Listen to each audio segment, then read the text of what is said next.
Hello and welcome to the HPTVPodcast, where we talk all things Harry Potter TV show coming to your screens in 2027. I'm Mitchell, here along with my siblings Jamie and Steven, and we have a packed news day. And you can follow us on socials at HPTVPod anywhere to keep up with what's going on, but we're going to break it down here and give more of our expanded thoughts on it as well. So first and foremost, casting.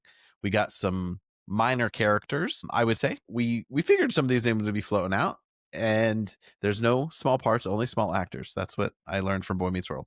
The big one is Warwick Davis is set to reprise his role as Professor Flitwick. So we have someone playing the exact same character, and I don't like it. I want new faces. I mean, I don't get it.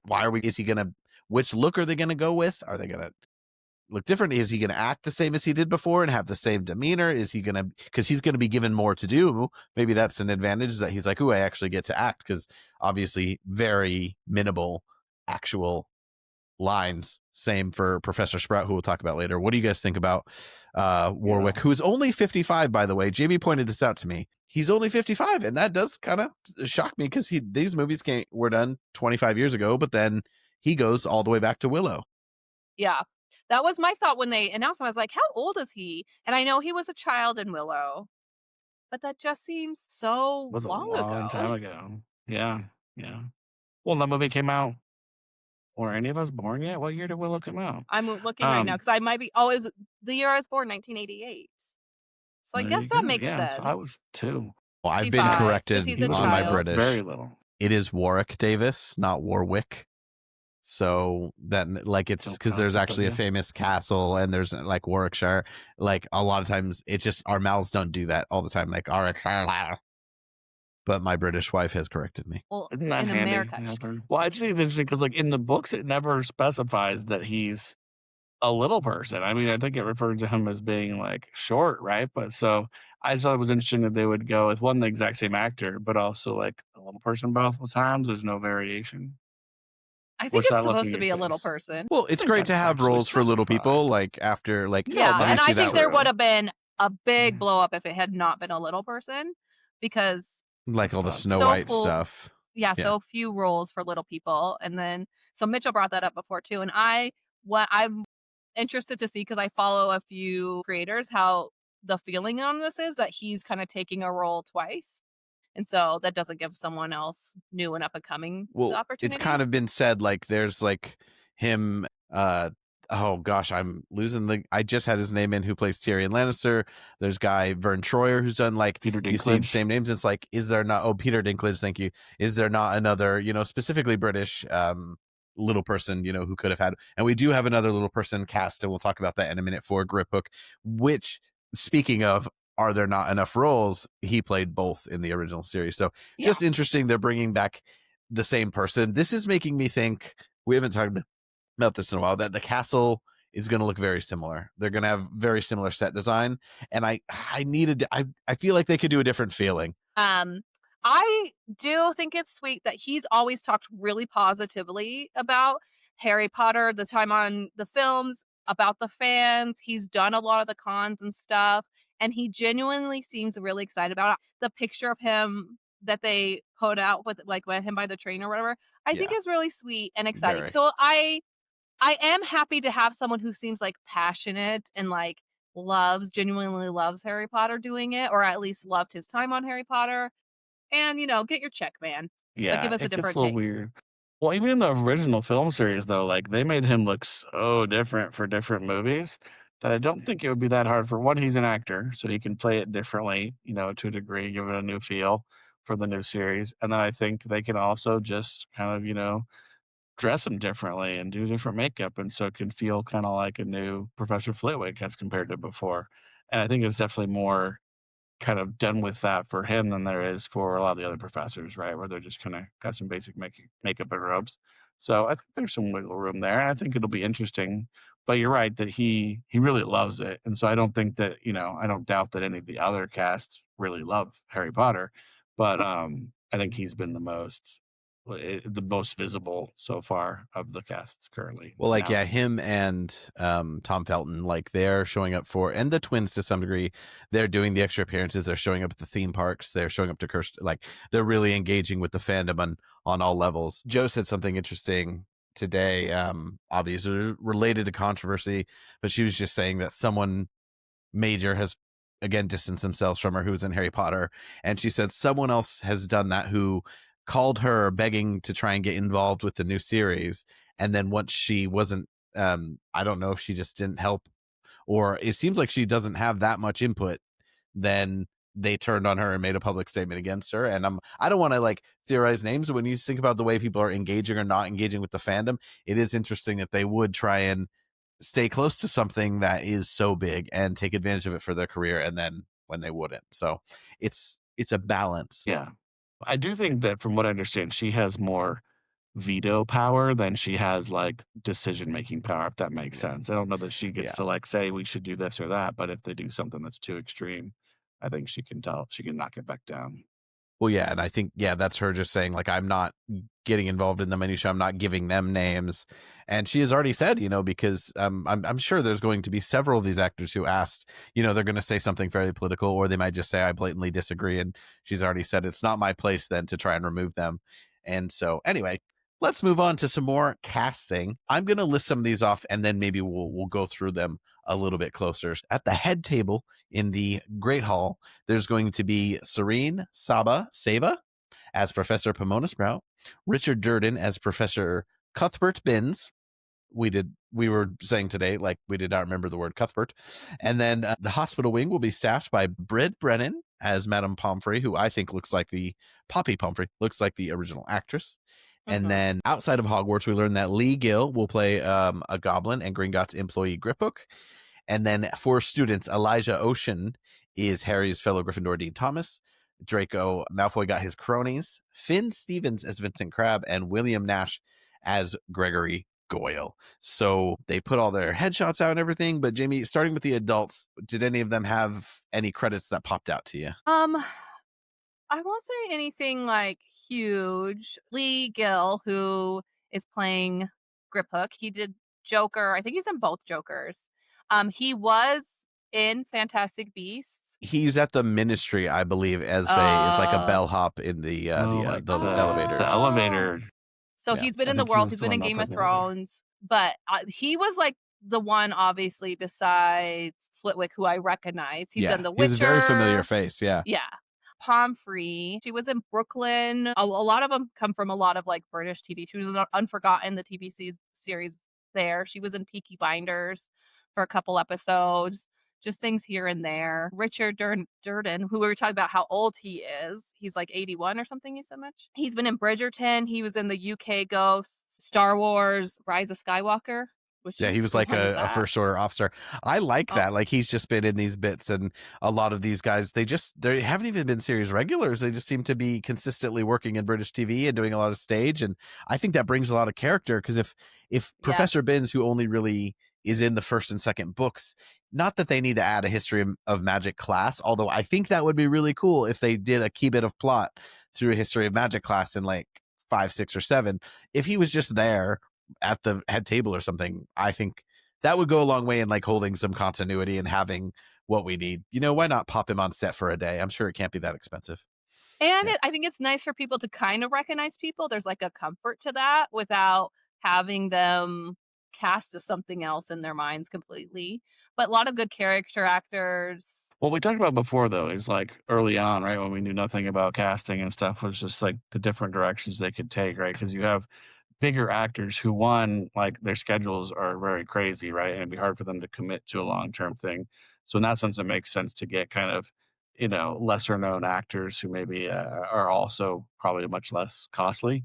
I'm sure that they're able to, pay them less because they're not as famous.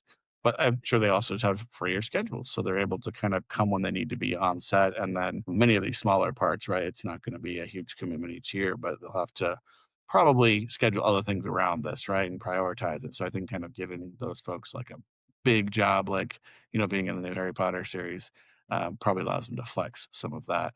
to make them prioritize. Everyone's always looking for their breakout for their whole life. There's career actors who might be recognizable faces that are not necessarily famous or rich, so it's always like a boon to get that moment. I just looked up all the kids and I cannot find any credits for any of them, so I could be wrong on that, but we've seen that in and out as far as the kid casting so far. It looks like our Crab, Goyle, and Dean are pretty original, and they all match the descriptions. They all look good, and yeah. We talked about this before too. I'm again surprised at the lack of diversity in the other professors. I think we all really thought that maybe Sprout, Madame Pomfrey would be a person of color of some sort. Like, I don't know. Again, why are we not making that decision to add more diversity to cast? I don't know if it like backfired too much because of Snape. I wonder but if now it it's scared just them like off of it. Yeah.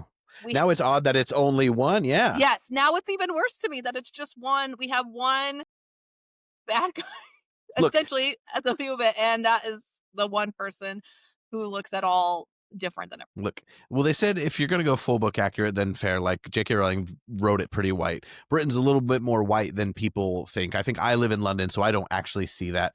But it's interesting. Yeah, they couldn't have picked, more South Asian characters, which is a big ethnic minority here. Like, not more mixed characters. Like, they could have picked their spots and still had a balance. Like, it's not like they needed every casting announcement to have one that was switched or, have X amount that were going to be different from the books or different from the films for those that weren't specified. But yeah, it does make it interesting. If it was the right amount and maybe characters where it had less effect, but obviously then it would also be a character that is less visible. Snape is a very visible character. Yeah. And so it's a fine balance. And again, none of that casting was ever going to, dramatically turn me off, as Snape hasn't. But then, yeah, it's odd that that's been the only one.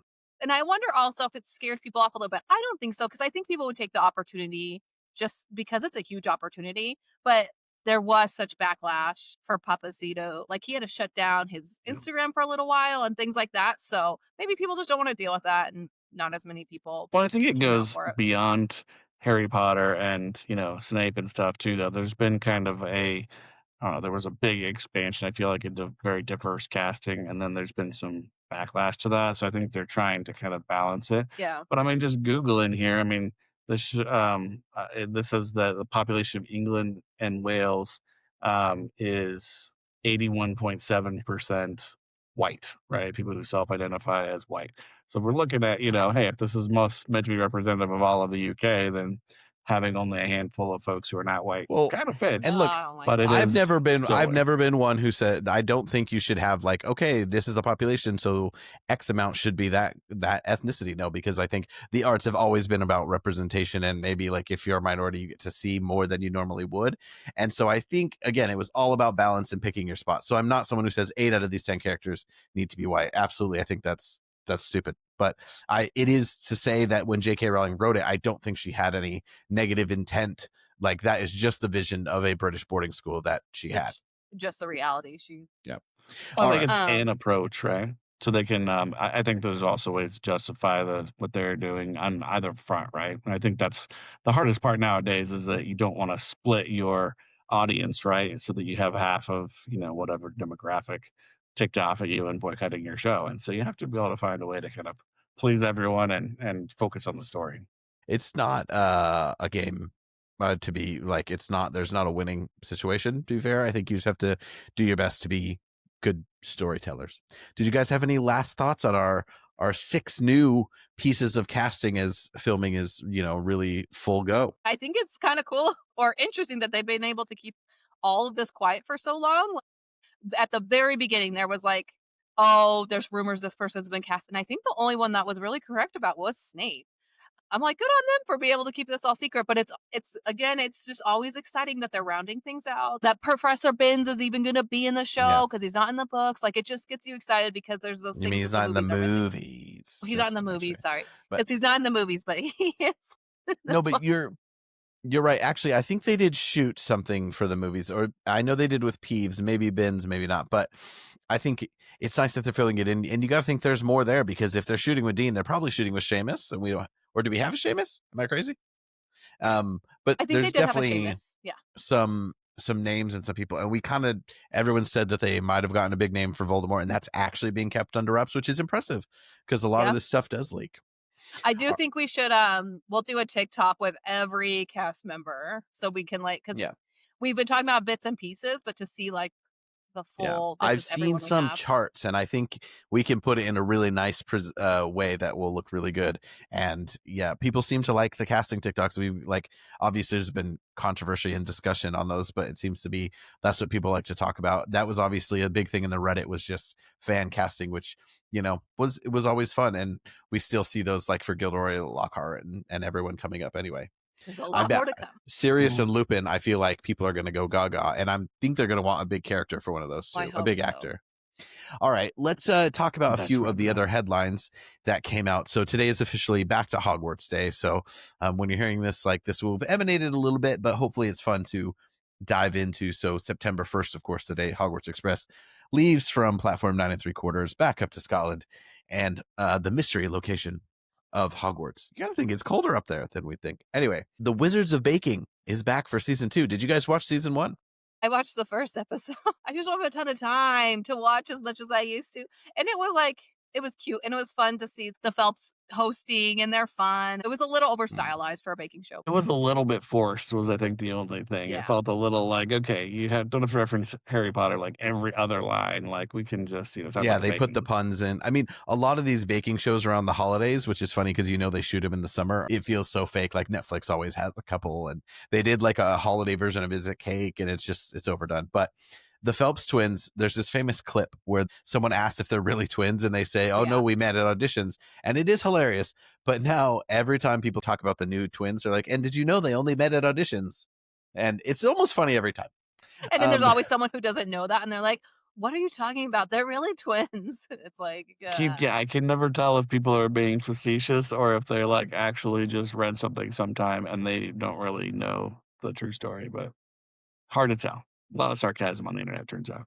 So that will be back on the Food Network and HBO Max, and it's a fun, Christmassy vibe. And yeah, the Phelps twins. So good for them. Keep it on, keep it on. They've had like a food shit podcast. They've not necessarily been acting, but they've kind of tried to stay public personas.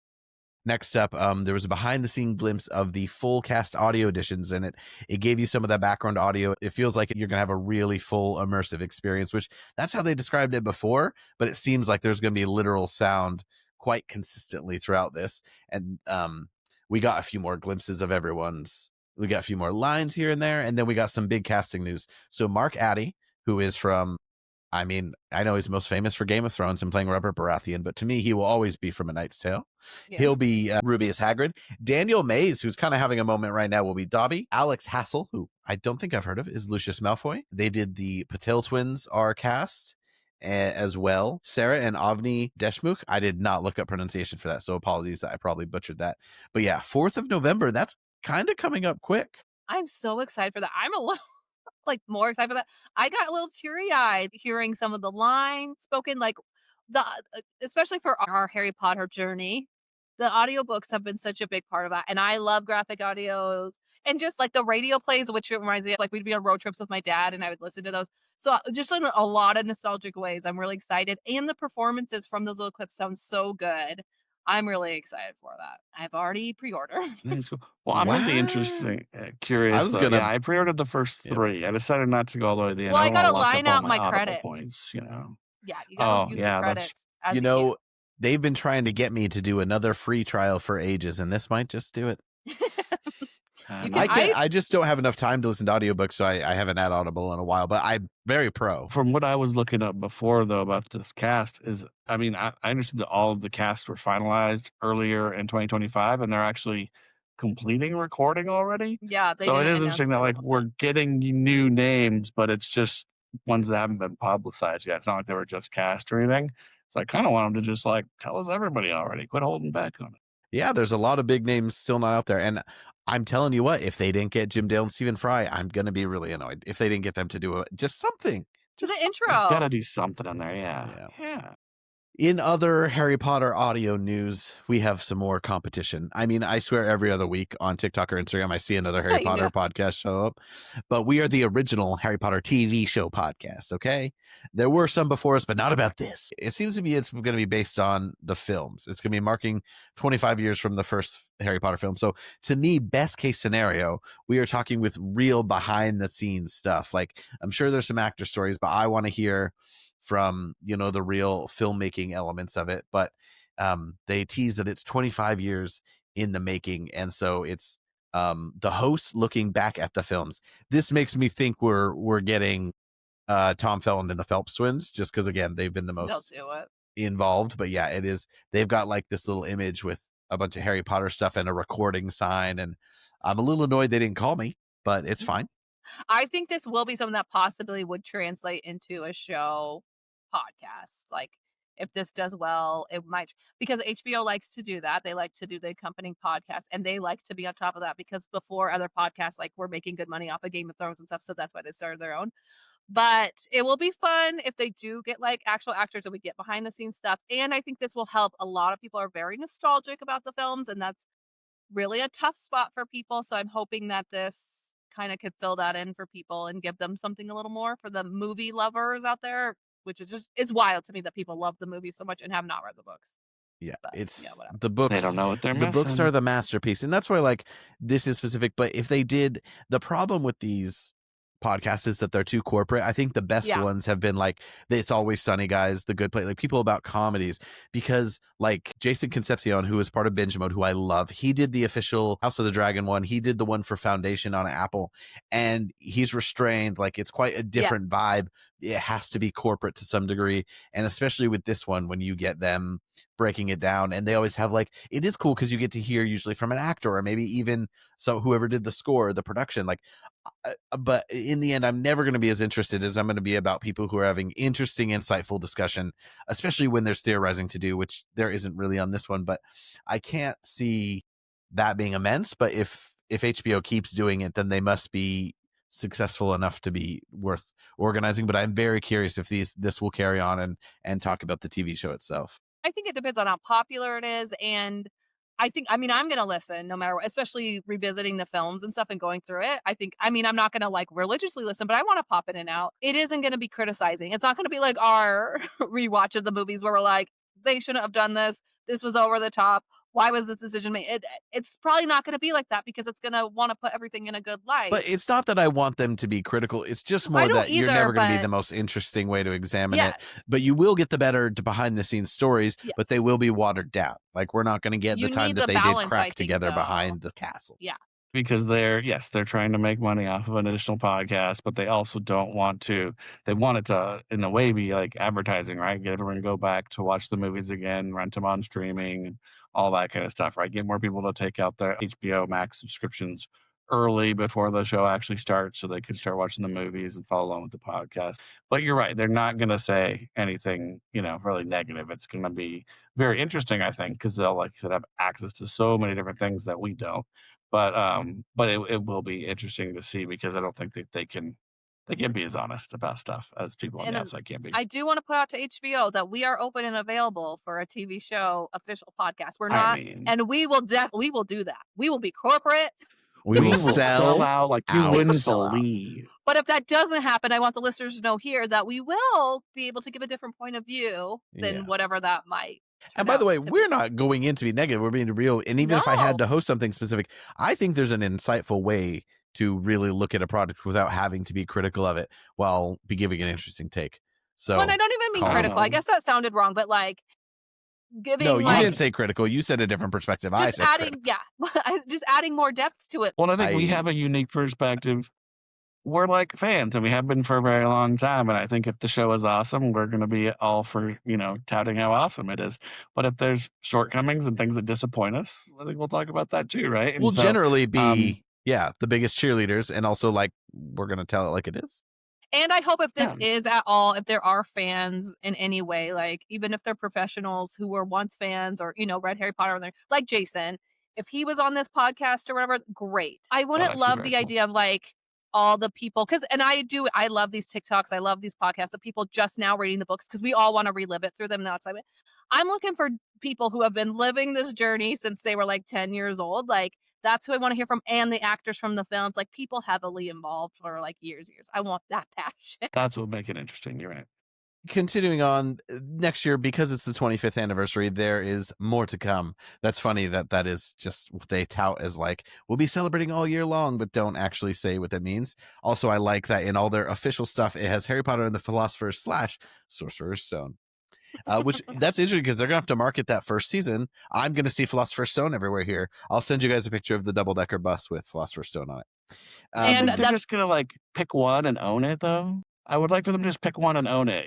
Keep splitting it. It just gets weird. Like just 20 go by years, I think the 25 Philosopher's years Stone on. now. Just make it the Philosopher's Philosopher's Stone. I think Get it. the US audience is too ingrained in that mainstream bit of the people who don't think really so now? care.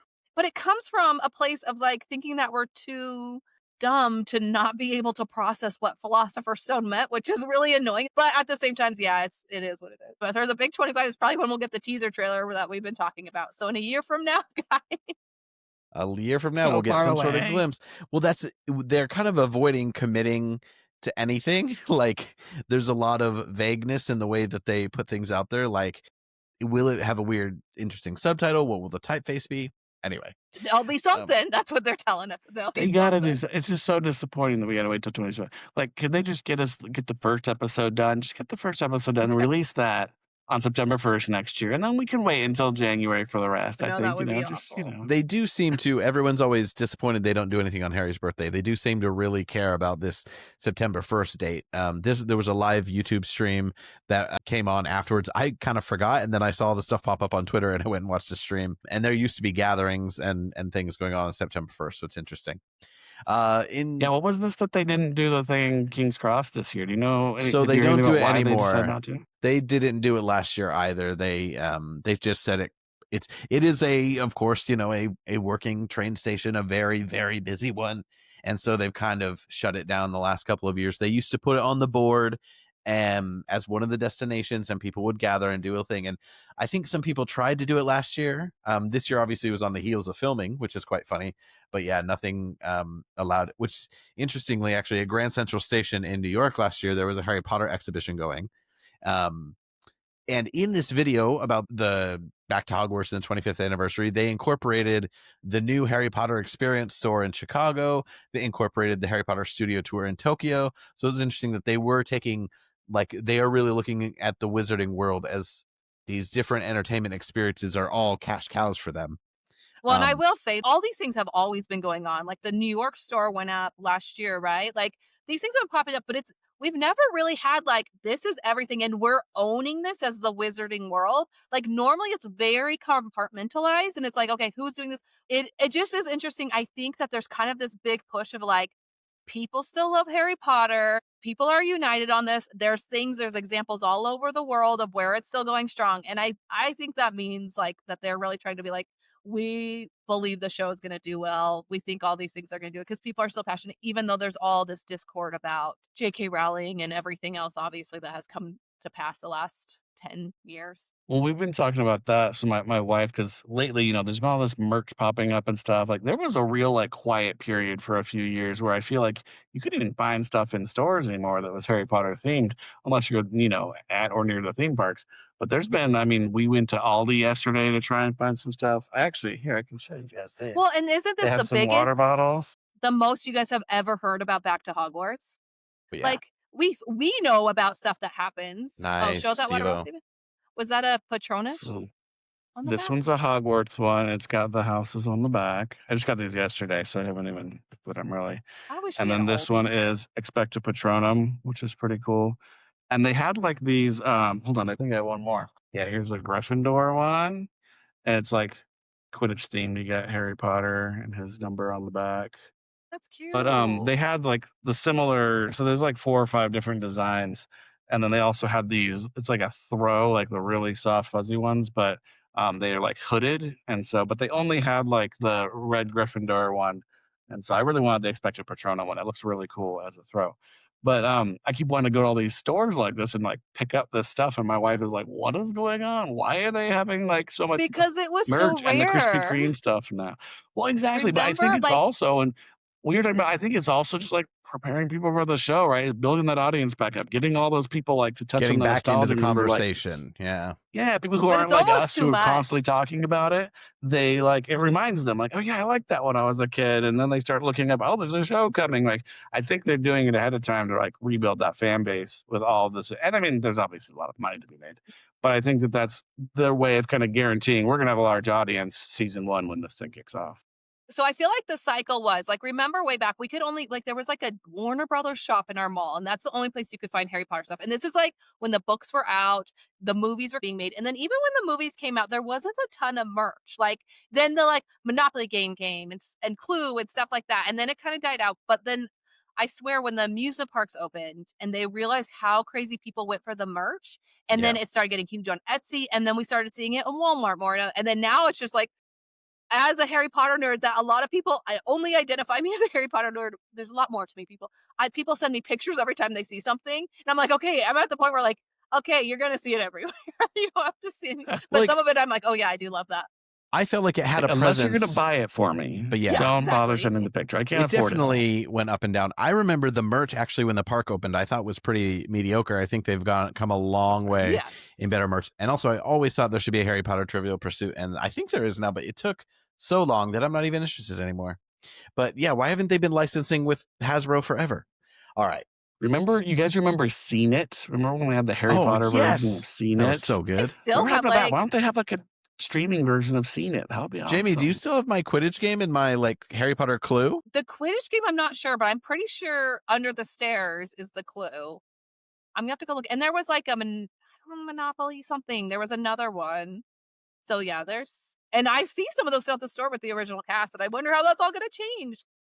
That's Well, gonna yeah, they made some lame stuff with the movies just to cash they grab.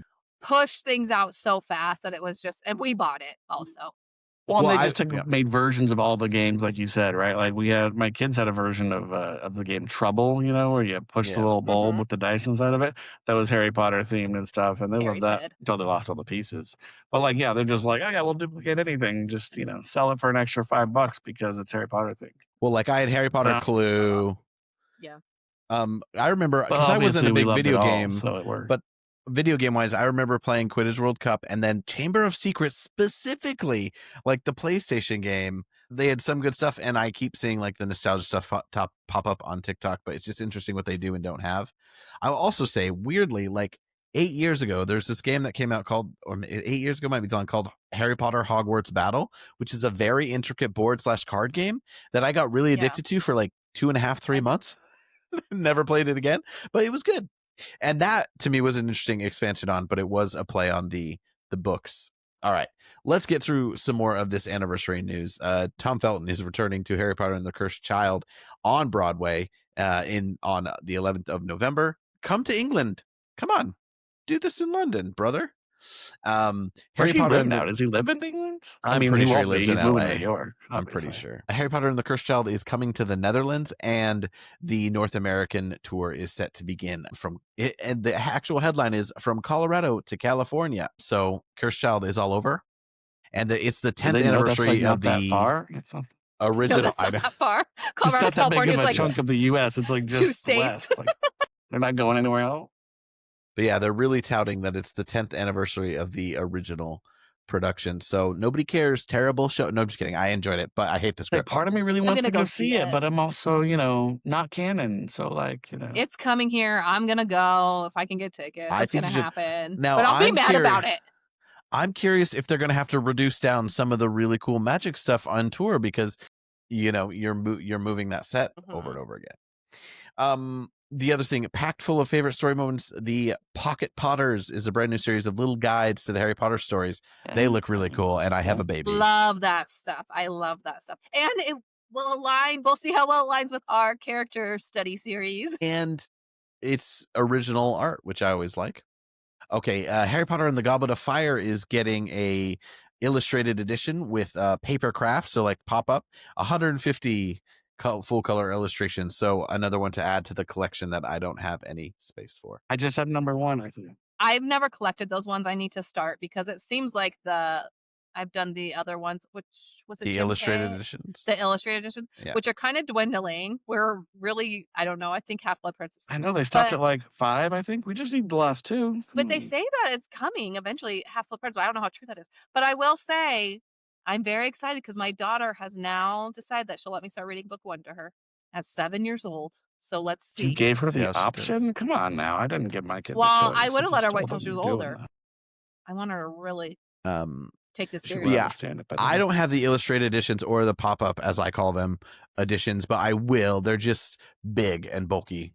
Yeah. Nice, Stephen. Here's some of the I live in pop-ups. a small I just have the flat. first one as a pop-up, but it's very Yeah. cool. And like, it's just one of those things. I have small kids, so I have to like keep it hidden from them. I think they'd really enjoy it, but I have to like do it with them They would because I rip it know apart. they would just tear it apart otherwise, you know. But there's some really cool stuff. Like, here's the castle, and it opens up, and so you can see, you know, kind of over here is the where they keep score for the houses and the tower stairs, and so they're really cool. I'd be excited to see what I've seen the others in stores, but I haven't bought them. But it'll be really cool to see number 4. Last year when they were on sale for some reason after I left the studio tour, when I went with our sister and she brought her son over, and I was, in the Harry Potter hype mode. Also, we were there at the very end of the night, so we kind of had to rush through, which is really sad because there are parts where I just like to hang out there.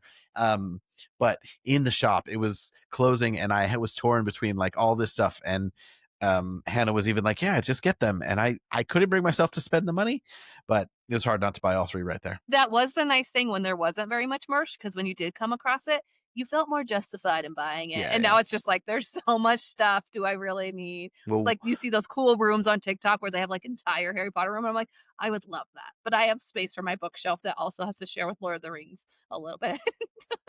one time I bought a bludger and a quaffle set because I was with an employee, and I got 40% off, and they were like real sets, and I wanted to keep them as collector sets, and Steven let the children play with them as if they were just regular play balls, even though it's very hard. Obviously not real leather, but the pleather on the quaffle did not do great. He put it back in the box. I didn't know. But really, now you can get them anywhere, so they weren't really collectors. Can you? They're just No. Universal.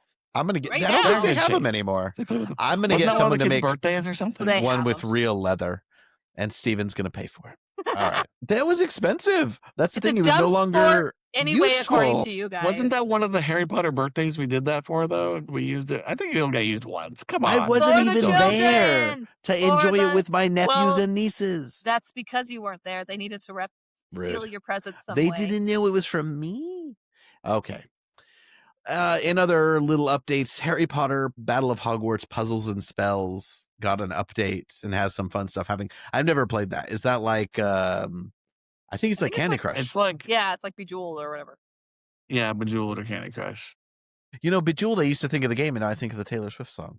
Remember how obsessed we were with that game and Collapse for a while? Yeah. We'd be on Oh, the I was- computer. You had to be on the Collapse, computer. yes, I was Forgot never about into that Bejeweled. one. Harry Potter Hogwarts Mystery, another mobile game, is getting a Dark Arts month. So maybe I should play one of those. I mostly just play the one with the guy in the trains. Can't remember what it's called. We will advertise you mobile games if you would like. Yeah, sponsor of the podcast. All right, now here's the one that I think looks way cooler than I kind of expected it to, and we kind of have some questions about it. So it's called the Hogwarts Express Adventure, and this is a live interactive activity. So it is going to be hitting the rails in 2026. It's going to be a Hogwarts Express experience, and there's lots of little pictures that show you at the station, but then you will be on a train that seems to have 3D, like not 3D, like fake windows, so as if you're going to Hogwarts, and it is a real moving train. Now, this is being done through a company that does the Polar Express experience. It's actually a company based in Colorado, and they have the experience in Colorado, but they have a few across the states. So the funny thing is they do not announce where this is going to be. So if it was of the whole world in Colorado, that would be cool, and Jamie would have to do it. If it more likely is in a bigger place in the States, then that's lame also, and they should bring it to England where Harry Potter is from. But I wouldn't be surprised if this is something that kind of like they try and tour, if they can find like exhibition areas, because a lot of places do have like train tour areas where they might be able to bring this. That's what I was going to say. Like, they say it's going to be on an actual train, so it's going to have to be places. Colorado is good for that. We have the Royal Gorge. We have a lot of things that are set up for events like this, but not a ton of people are going to be able to make it there.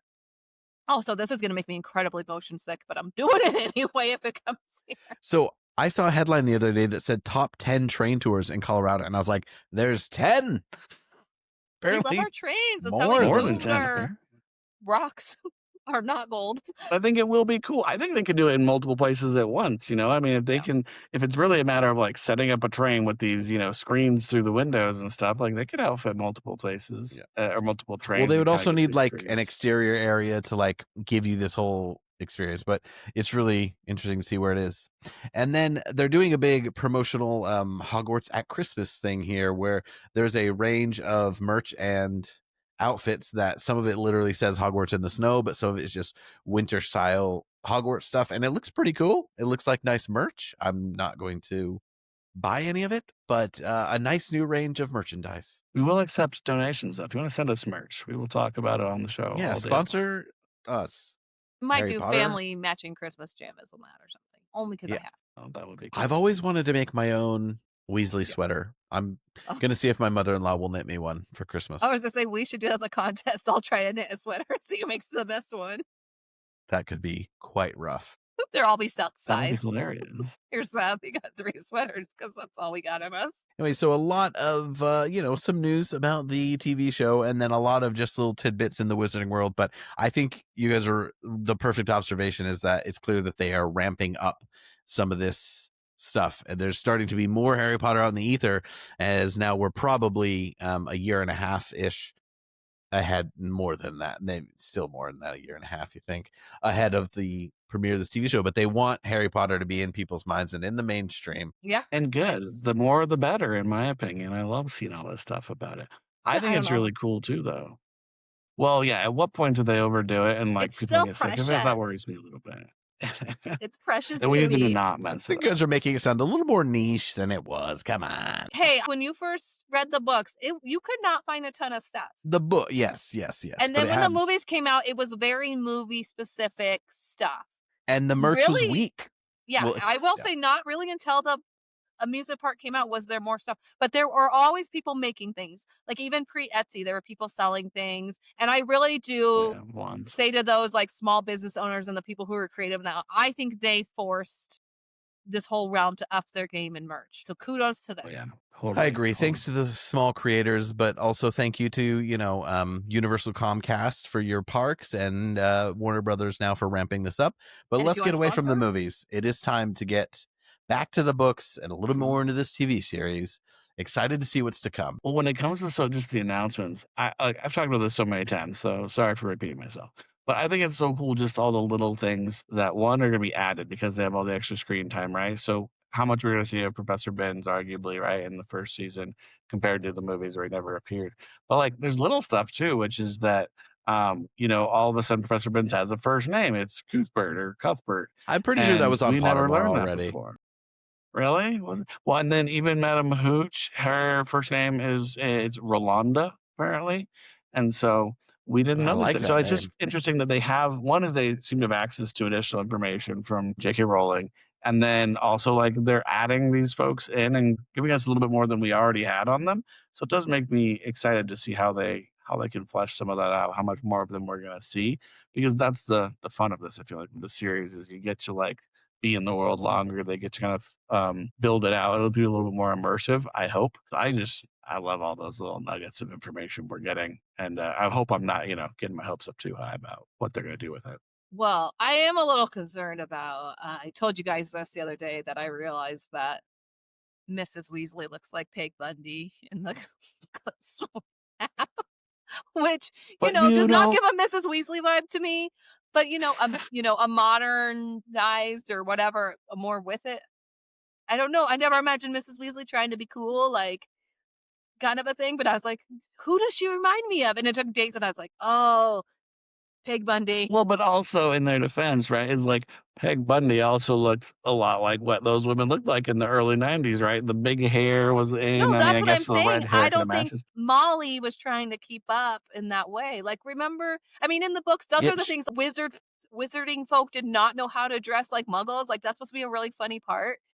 But That's it's hilarious. okay. But I just Yes. Well, realized and that some in of it. it's a little too retro too. Like the stuff Ginny is wearing with like that knitted whatever like jacket, like in those pictures we saw recently, like that's like late 70s, early 80s type of stuff. So there's almost like There was I a got a little sense that like they're bit. behind the times, you know, like there's still a certain amount of delay between, you know, Muggle fashion and what the wizards are doing. I disagree on that because in the 90s, there was this, like, much now, there's like this whole early aughts when we were in high school kind of fashion comeback. There was a little bit of a 70s thing that came back in the 90s where we did do some of that. And remember, we had I all like think the they're candles and just the piece. going for a bit of like a throwback hodgepodge. Like, I think you're right in Miss Weasley maybe Homemade. trying to look modern when she's supposed to kind of be like, you know, really homely and plump and maybe wearing more wizardy stuff or just more plain stuff. But you know what? If they get the story bits right, it's not going to matter. And at least it's different. I'd rather have different than. If you ask Christopher Columbus, Hagrid looks just like his Hagrid, even though their costumes But were I will different. s- Different jackets, different He shirts. got What are you played- talking about? He got played dirty on that because people put out that clip and that's Yeah. not what he said. He was actually saying that they're just expanding it, that they're just going to cover more of the books where before he was a little more afraid that they He were thought like, they were going to change it more when but really then he's like, oh, they I didn't see. trade anything. But which he's wrong about, but that Exactly. was the quote that got pulled out and Yes. overplayed when he was Yeah. actually being really kind to the Yes. idea of the remake. Well, and that to me was a little because I think it's really weird too if they go and like completely change the look of the castle. If you know, like Hogsmeade is completely No, different look. A I think castle with the can theme look parks, completely too, though. different from the way the castle looked in the movies. Look, Hagrid's costuming, sure, neither here nor there, don't care. No, but the castle can look completely different and still be extremely accurate to the books. That's all. But you look at like the theme parks, right? Are they going to tear down Hogwarts and like rebuild it at some No, point? and that's Because why they they're don't doing they don't it. want to add those additional costs for themselves, right? I think they're going to stick with something close. Yeah, they're going to And then stick they're with gonna be something able to kinda close, and reuse that's it. the sad part. Is the only motivation is because they don't want to change things like that. There's things already built that are making a lot of money with that look, and so I feel like that's why they're doing that, which kind of sucks because there is a different interpretation. But what he said, he was like, "Yeah, that's the look we came up with for Hagrid." So it's just interesting that they've taken that. And yes, obviously there's a description of Hagrid, but you could have gone a lot of They different tweaked it. I directions. think they tweaked it. But I still think it should have been more. I'm still a little upset about the Hagrid's look, but it is. You're what it mad is. about Well, Hagrid again- and Molly. I'm mad about the castle, and we haven't even seen it yet. Well, but you're right here. But I Flitwick. think it's true. I think it's like we were talking about the casting, right? They're trying to do this balance between like the nostalgia and the look that everybody loved, and then making something fresh and new. So, I mean, I'm just gonna try and give them the benefit of the doubt that they're not going to royally screw it up, and that they'll find that balance. Because like if all the sets and everything look exactly the same, you just have new kids, it's gonna be like, what the heck is going on? So they have to find some way to make it different and original. But I think like the exterior of the castles, I mean, it changed so many times during the movies anyway. They can kind of pick a version or they can, you know, do their own kind of recreation of that.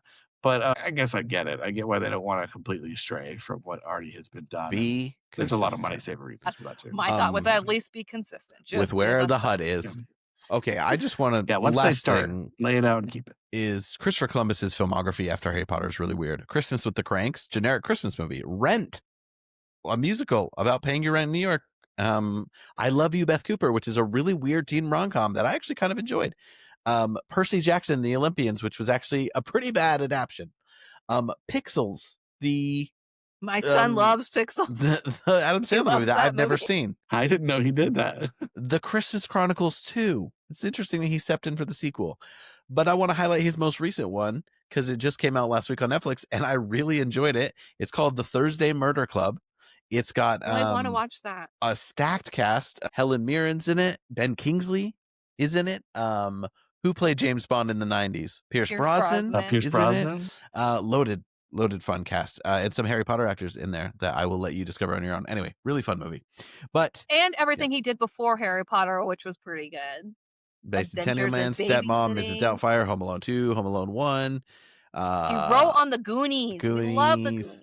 Look, I was just saying his career has been, like, in a good way, it's been very eclectic since. Yes, it has. All right. And Well, also, once you he's a do, producer like, on things like- Azkaban. Yeah. Well, once you do like big enough stuff, then they get to the point where it's like they're not doing it for money anymore. They're like, I get to pick what I want to do. So if you wanted to do some weird stuff, But they are all more power quite to them. like Hollywood fill-in roles. Not, they're not. He's a very specific type of filmmaker. He's no Christopher Anyway, I Nolan. digress. Yeah. I like Christopher Columbus's work overall. It's just an Chris Columbus. yeah. Sorry, he's not the guy who didn't discover America. I mean, his real name is Christopher Columbus, but he goes by Chris for that reason. He probably SAG, the original Christopher Columbus, had the name, so for SAG purposes, he had to be Chris Columbus. All right. I don't know if Anyway, he wants that reputation. thank you for joining us for our recap of all the big news that came out for the Back to Hogwarts event. Lots of stuff, new experiences coming, new game updates coming, but most of all, of course, casting news and TV show information incoming. And we'll keep you up to date on everything. Keep with us on socials at HPTVPod. And if you want to email us, you can do it to hptvpodcast@gmail.com. Jamie, would you send us out? Peace out, snitches.